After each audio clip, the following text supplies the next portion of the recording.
raamat kaasas ja ma olen siia paar asja üles tähendanud ka, et päris metsa oma jutuga ei läheks. Ja, Emil. Ma tegelikult küsiks nüüd publik, kas, vaata kuna Andres on siin all ja nüüd rohkem koguneb rahvast, kas Andres võiks minna nüüd lavale, et paremini näha oleks taga? On nii või? No näed, või sa ei taha jällegi või? Sul on hea olla. Ka rahva tahe on see, et Andres Raid, sul peab olema halb. Nii ka ei saa.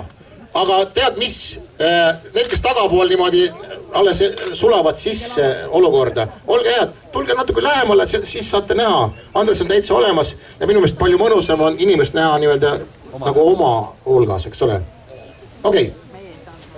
Emil esitas siia, ma pidin paar sõna rääkima sõnavabadusest ja Emil esitas tegelikult enne siin ühe fundamentaalse küsimuse, kuidas on juhtunud niimoodi, et kõikvõimalikud ametnikud ajavad ühte asja ja see niinimetatud rahvas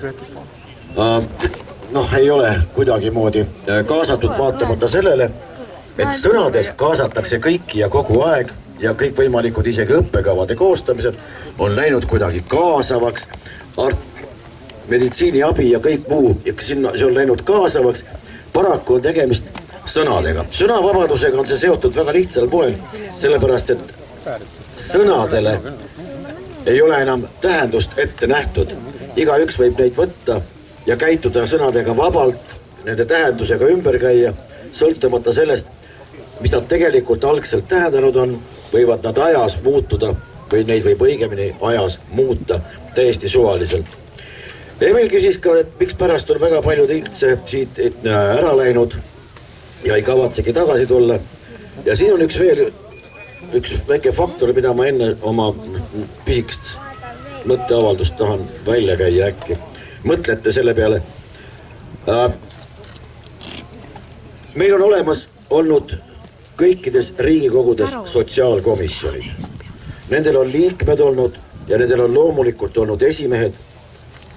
Nii liikmed kui esimehed saavad mitte küll eriti palju, aga siiski olulist lisa seal olemise eest, just nimelt olemise eest. Ja milles on küsimus? Asi on nimelt selles, et sotsiaalsfäär, sotsiaalne fenomen ei ole kõige nende 27 aasta jooksul Riigikogus ega ka paljudes muudes väga tähtsates koridorides üldse kõne all olnudki. Meil on hakatud nimetama sotsiaalsfääriks seda, kui aidatakse kedagi, kes ühel või teisel põhjusel ise oma asjadega toime ei tule. Kes vajab võib-olla karku, kes keppi, kes natukene võib-olla mingisugust rahalist tuge ja nii edasi, nii edasi. See kõik ei ole sotsiaalsfäär. Sotsiaalsfäär on mittemateriaalne ja see seisneb selles, mida kunagi teadsid sotsioloogia esimese kursuse üliõpilased esimesel eksamisessioonil, et see sfäär on mittemateriaalne. See tähendab, et kuidas inimesed elavad.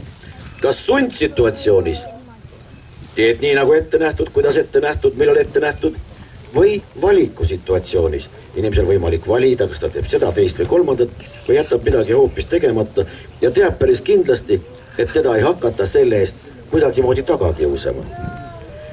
Ja edasi, kas inimene elab veel hullem kui sundsituatsioon on absurdisituatsioon. Siin ongi see, et inimesed on viidud sinnamaani, kus tee ükskõik mida. Tunneli lõpust ei paista valgust mitte ühelgi juhul, sest Eesti Energia on kokkuhoiu mõttes selle lihtsalt välja keeranud. Teine küsimus on, kas elatakse näilises või tegelikus situatsioonis. Kas toodetakse näilisust või tegelikkust? See tähendab, et kas me läheme päriselt sünnipäevale, tuleme siia kokku, tahame midagi rääkida, või tuleme kokku kuskile kellelegi juubelilise, mõtleme, et ta Sinder sureks, samal ajal hõlistame kokku ja ütleme, et küll on kõik väga tore. Kas me elame stabiilses või labiilses? Kas me teame, mida homne tuua või muutub kõik kogu aeg? Ja siit hakkabki kujunema see, missuguses situatsioonis inimesed elavad, millest kujuneb nende suhtumine, arusaam ja turvatunne. Ja kusjuures turvatunne ei tähenda absoluutselt mitte mingisuguse suurema või väiksema mehaniseeritud tankikolonni olemasolu või selle puudumist. Absoluutselt mitte. Aga nüüd selle sõnavabaduse juurde me juba otsapidi jõudsimegi sinna, see tähendab seda, et sõnadega käiakse ümber täiesti suvaliselt. Üks asi on tegelikkus ja teine on sõnad, mida sellega kujutatakse, peegeldatakse, kuidas seda väljendatakse. Ma vaatasin täna hommikul täiesti kogemata kombel Rahvusringhäälingust ühte saadet, milles oli intervjuuritud meie ühiskonnas väga paljude poolt vähem või rohkem lugupeetud inimesi. Ja üks neist ütles, et kõige suurem saavutus nende aastate jooksul on olnud see, et me ei ole läinud endaga rappa. Pilt, mida samal ajal televiisorist näha võis, intervjuu toimuski rabas.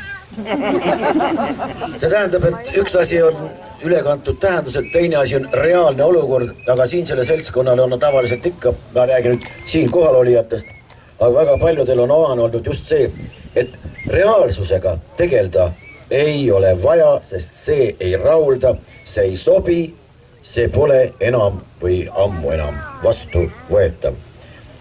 Mitusada aastat on kõigepealt Ritterschaft ehk siis mõisnikud loonud siin tegelikkust, hakanud asju nimetama uute nimedega.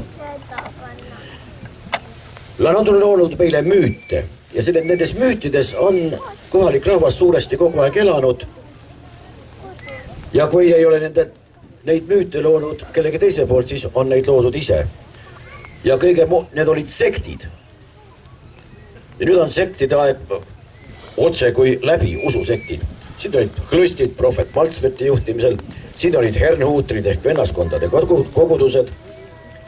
Nad kõik lubasid paradiisi siin kohe ja maa peal paraku ei tulnud sellest midagi välja, kuid ega sektid kuskil ei kadunud. Tänasel päeval on nende nimed, kui te vaatate nüüd seda agendat ja lubadusi, siis on see täpselt sama, ainult et nende gruppide nimed ei ole enam mitte sektid, vaid on suurel määral parteid. Ja religioosne taust ehk religioossed lubadused on asendunud poliitilistega ja sellega siis püütaksegi asju ajada. Ma võtan oma paber.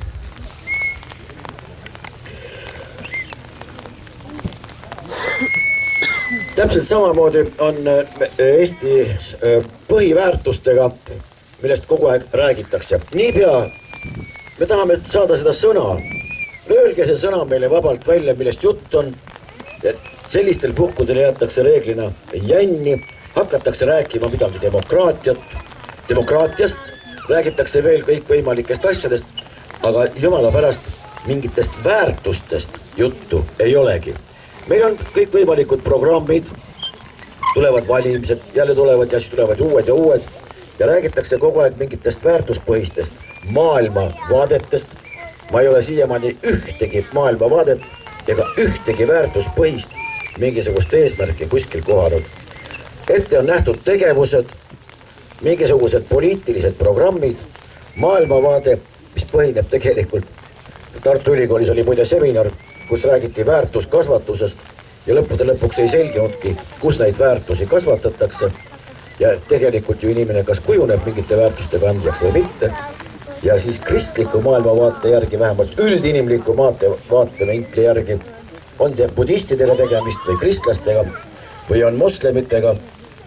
Aksioloogia esimeses ja kõige tähtsamas järjekorras kõikidest väärtustest tuleb tõde.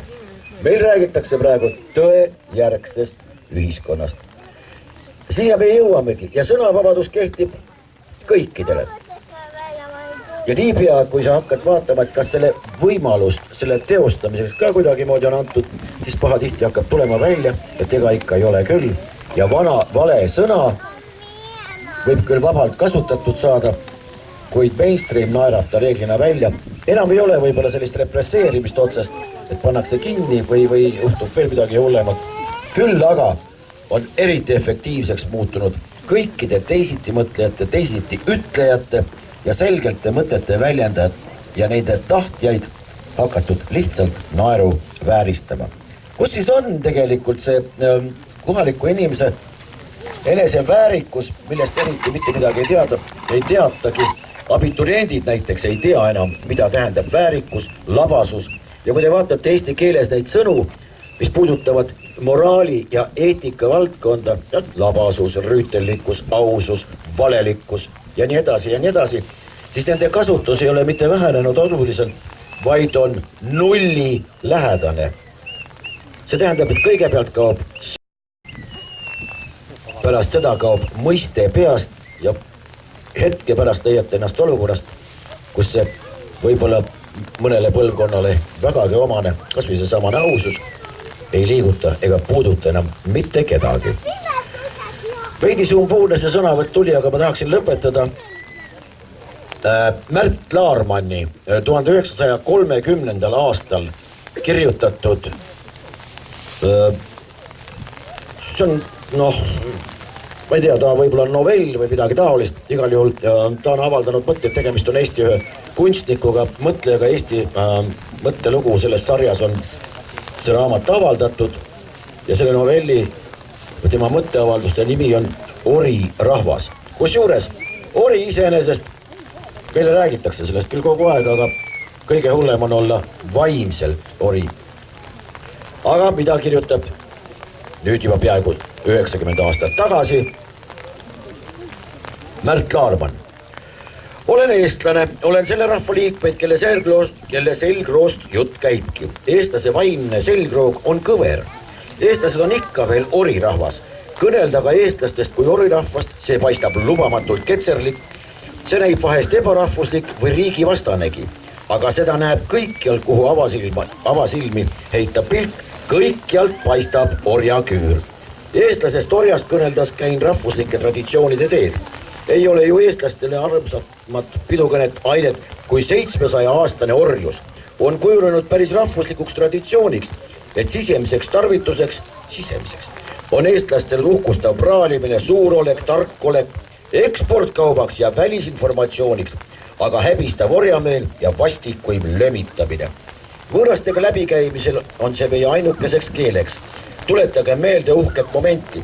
Vaba rahva riigipää astub lippude lehvides ja suurtükipaukude saatel Stockholmis maale. Paistab, nagu külastaks üheväärselt. Kodus aga samal ajal kogu avalik arvamine lömitab põrmus rootslaste eest ega lakka orjalikust vingumast Rootsi aja bluffist. Kui puutume kokku rootslasega, siis rootslane on andnud meile kõik. Masohistliku lõbuga luiskame rootslase meie häätegijaks ja päästjaks. Rootslane on pühad, kelle autoriteeti avalikult keegi ei saa kõigutada.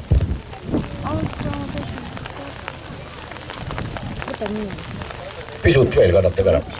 Kui magister Juhan Vasar peab avaliku loengu Rootsi hääaja kahelduvusest, siis ajakirjandus refereerib ettekande sisu otse vastupidiseks. Kui võõraks juhtub olema poolakas, siis eestlane loeb sellele ette oma poolakailt saadud peksude sirvilauad ja liputab saba Stefan Batori kujule. Poolakas on olnud meie kaitsja ja päästja. Ja kui professor ei leia muud poolaka tegudest, siis ta seletab poolaka eestlase päästjaks kas või sellegi pärast, et see sõdis sakslasega ja seetõttu sakslane ei pääsenud hävitama eestlast. Ei ole piire selle enesepeksul. Kui Poola kirjanik külastab Eestit, siis pärast Poola lehed siit saadud informatsiooni põhjal laiutavad eestlase Stefan Batori ja Pilsudski jumaldamisega. Kes peaks küll olema too Stefanile ja Joosefile palvetaja? Ei keegi üksikult. See on orirahva viis. Orirahva selg on küürus iga võõra isanda poole. Oleme võlgu kogu maailmale. Ajaloo ürgaegades pääle juba võlgneme kõigile nuuditamisi, kaikaga seljamõõtmist, orjastamist. Ja kui nüüd enam ei saa vastu võtta füüsilist keretäit, siis ometi oleme rõõmsad vanust mälestusistki. Hüüame igaühele, teilt saime selle ja selle kasuka. Olge tänatud häätegijad, teie päästsite Eesti. Oleme taanlaste võlglased, nemad asutasid Tallinna ja andsid meile esimestena naha peale. Meie oleme võlgu venelastele, sakslastele ja kas või hispaanlastele. Kui Tallinnas oleks Türgi saatkond, küll siis Türgi riigi aastapäeval türklanegi osutus eestlase päästjaks ja Kemal Paša meie rahvuskangelaseks. Selline oli Märt Laarmanni algus sellele novellile umbes 90 aastat tagasi. Mõelgem nende asjade peale, siis tõesti on niimoodi, et see küür, see seljas, ongi niisugune patoloogia, seda sirgeks ajada ei olegi võimalik. Mina küll ei usu. Usun, et vähemalt siinse pildi järgi on seda roogu küll ja küll ja küll. Aitäh teile!